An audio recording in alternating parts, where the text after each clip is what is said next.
বিদ্যুৎ, যা ছাড়া আধুনিক জীবন অচল। হাজার বছর আগে মানুষ প্রথম লক্ষ্য করে স্থির বিদ্যুতের রহস্য।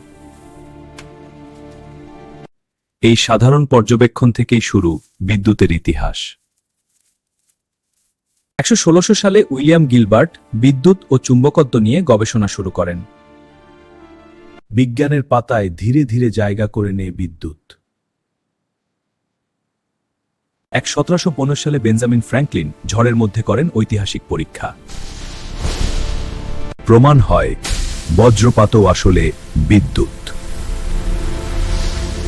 18 সালে ভোল্টা আবিষ্কার করেন প্রথম ব্যাটারি। মানুষ প্রথমবারের মতো বিদ্যুৎ সংরক্ষণ করতে শেখে। মাইকেল ফ্যারাডে আবিষ্কার করেন ইলেকট্রোম্যাগনেটিক ইন্ডাকশন। এভাবেই জন্ম নেয় বিদ্যুৎ উৎপাদনের প্রযুক্তি। থমাস এডিসন বিদ্যুৎকে ঘরে ঘরে পৌঁছে দেন।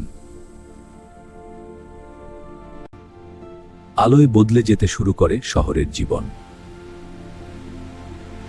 নিকোলা টেসলার এসি বিদ্যুৎ বদলে দেয় পুরো বিশ্ব। আজকের আলোকিত পৃথিবীর পেছনে রয়েছে শত বছরের বিজ্ঞান।